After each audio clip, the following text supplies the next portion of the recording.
সবাই তো আছে সেই জায়গায়, আর বহুদিন ধরে বসে গা হাত পা সব ব্যথা ট্যাথা একদম মানে অস্থির মনে আসছে। তাহলে সবাই মিলে একটু কুয়া কাটাতে চল, ঘুরে আসি। হ্যাঁ অবশ্যই যাব।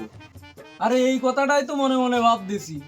আরে আমি তো যাব, 3 মাস ধরে টাকা গুছাই রেখে দিচ্ছি যাবো বলে। যাবো না মানে বয়সকালে আনন্দ করতে পারিনি, বুড়ো বয়সে তো একটু পারবো। লোক দাও, চলো কালকেই যাবো। কালকেই যাবো। এইরকম তো দরকার। হ্যাঁ, আমি তো এই খোঁজ দিচ্ছি। তোরা যে লাফাচ্ছি, টাকা আছে কার কথা সেটা আগে ভ্যালু কর। যাতে গেলি মাল লাগে, ভ্যালু কর। কার কাছে কত আছে ভ্যালু করো। কাকা ভ্যালু করেন। আরে আমার কোনো কথা নেই, লিটনের বলেই আমার বল। ঠিক ঠিক ঠিক। তোরা তো চিন্তা করতেছি কেন, টাকা যত লাগে সব আমি দেবো। এই রমজান, তোর কি লাইন? তুই যাবি না?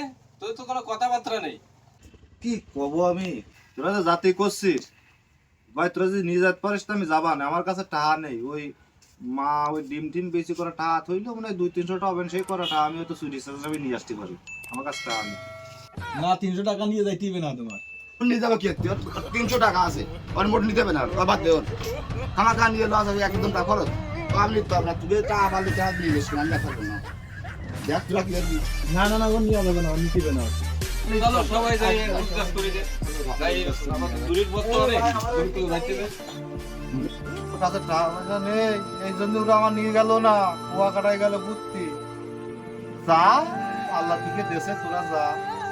যেদিন বলদিন আল্লাহ তোকে লেভেলে ওঠো, সেদিনকে ডাকবি। ডাকবি একদিন অবশ্যই। এই কাকা এক কাম চা দাও দিন আমার চেনি ছাড়া।